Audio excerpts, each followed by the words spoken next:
I grew up reading a lot. I grew up reading a lot of war stories. When I was a kid, I remember going to the library. I can remember the particular places in the library where the particular books were housed.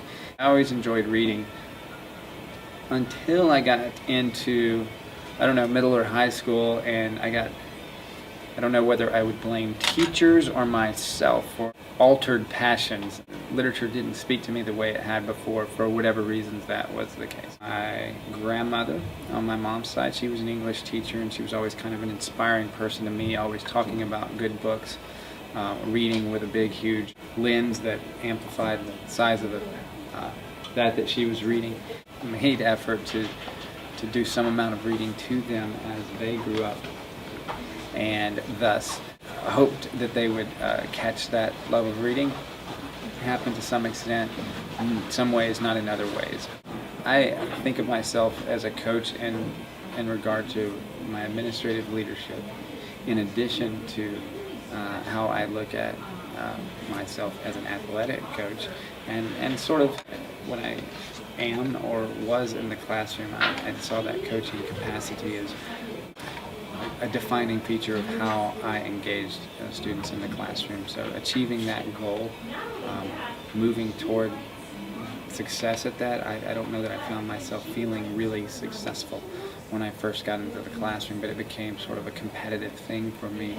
Interested in Emily Dickinson, and finding that students didn't really tend to appreciate her work that much, and I worked hard one summer with the intent that they would enjoy Emily Dickinson in the years to come when I taught her, and appreciate her odd, reclusive poetry.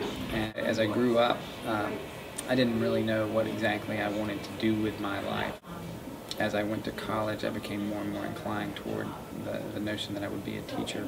I mentioned that to my parents, and they kind of poo-pooed that to an extent, thinking, oh, you're not the right personality for this. This is not you.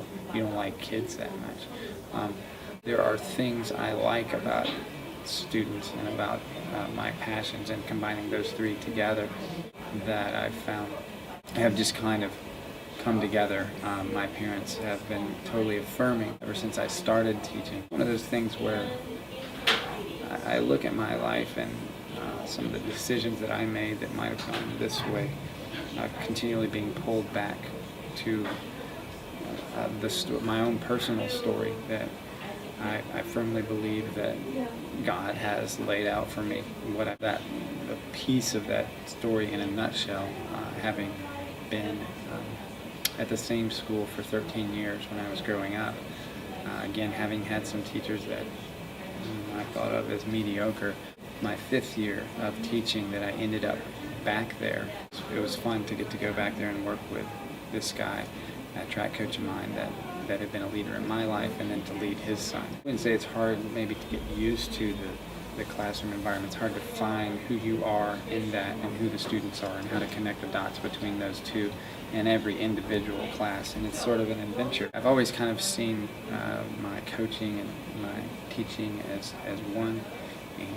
To see a runner that I coached run a marathon years later, well, the marathon doesn't really matter so much, but it's that they've adapted a healthy lifestyle. Or somebody who is an English major in college, or a film director, or that kind of thing. And so, the fruit of the investment is really what I'm talking about there.